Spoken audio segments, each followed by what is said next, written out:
ঈশ্বরের আশীর্বাদ সবার উপরে বর্ষিত হোক। দেখুন, যদি কারোর আঙুলের ক্ষেত্রে এরকম চক্র চিহ্ন থেকে থাকে, এটা খুব ভালো চিহ্ন হিসেবে ধরা হয়, এবং যাদের হাতের ক্ষেত্রে থাকুক না কেন, একটা সময়ের পরে গিয়ে এরা প্রচুর ধন সম্পত্তি বা উন্নতি করতে পারে। তবে সেটা যেন প্রত্যেকটা হাতে কমসে কম 3টে করে আঙুলে হয়। এই যে চিহ্নগুলো, এগুলো কিন্তু বিভিন্ন প্রকার হয়ে থাকে, বিভিন্ন ধরনের হয়ে থাকে। আমাদের জ্যোতিষশাস্ত্রে 2-3 রকম চিহ্নের কথা বর্ণনা করা হয়েছে, যেমন অনেকের হাতের ক্ষেত্রে এরকম টাইপের হয়ে থাকে, এরকম টাইপের হয়ে থাকে অনেকের। যাই হোক, শঙ্খ চিহ্ন বা পদ্ম চিহ্ন, কিন্তু চক্র চিহ্ন যদি কারোর থেকে থাকে, সেটাই কিন্তু সব থেকে পারফেক্ট রেজাল্ট দিয়ে থাকে, যেমন এই হাতের ক্ষেত্রে আছে। কিন্তু এক্ষেত্রে কয়েকটা সাইন আমি দেখতে পাচ্ছি, সেটা হচ্ছে এই রেখাগুলো দ্বারা কেটে আছে।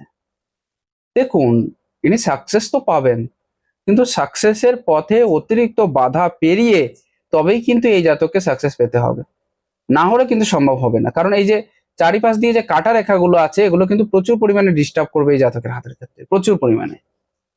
নমস্কার।